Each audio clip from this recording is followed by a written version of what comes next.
ఇంకా ఉండే కొంది చంద్రవందర గందరగోళం అయితే నమ్ముతున్నావా? లేదు లేదు, అలా అయిపోయింది, మొత్తం సెట్ అవుతుంది, దేవుడు అలా చేయబోతున్నారు నమ్ముతున్నావా? నీ విశ్వాసము చొప్పున నీ కలుగును గాక అంటున్నాడు దేవుడు. సైతాను గాడిచ్చే నెగిటివ్ థాట్స్ని తీసుకుంటావా? దేవుడిచ్చే అనుకూలమైనటువంటి థాట్స్ని, ఆశీర్వాదకరమైన థాట్స్ని తీసుకుంటావు. దేన్ని తీసుకుంటావు నిర్ణయం నీదే. కానీ ఇటు దేవుడు కదలాలన్నా అటు దయ్యం కదలాలన్నా విశ్వాసమే ఆధారం.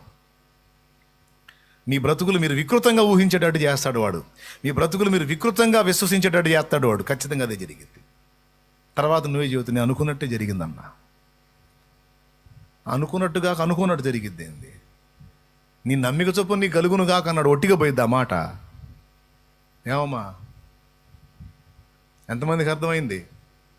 ఇక మరి మీరేం విశ్వసిస్తారో మీ జీవితాన్ని గురించి, మీ పరిచర్యను గురించి, మీ కుటుంబాన్ని గురించి, మీ శరీర బలహీనత గురించి, మీకున్న సమస్యల గురించి, మీ అప్పుల గురించి, తిప్పల గురించి మీరు ఏది నమ్ముతారో అది అనుకూలంగానైనా వ్యతిరేకంగానైనా దాని రిజల్ట్ మీరు తప్పకుండా చూస్తారు. అందుకే ఎన్నోసార్లు చెప్పా, మళ్ళీ చెబుతున్నా, విశ్వాసం అనే శక్తి నీలో ఉంది కనుక నువ్వు దాన్ని బట్టి అనుకూల ఫలితాలనే విశ్వసించు. సాతానిచ్చే ప్రేరణలకు లొంగిపోయి వ్యతిరేక ఫలాలను విశ్వసించొద్దు. అది నీకు నష్టం కలిగిద్ది. అనుకూల ఫలాలను నువ్వు కానీ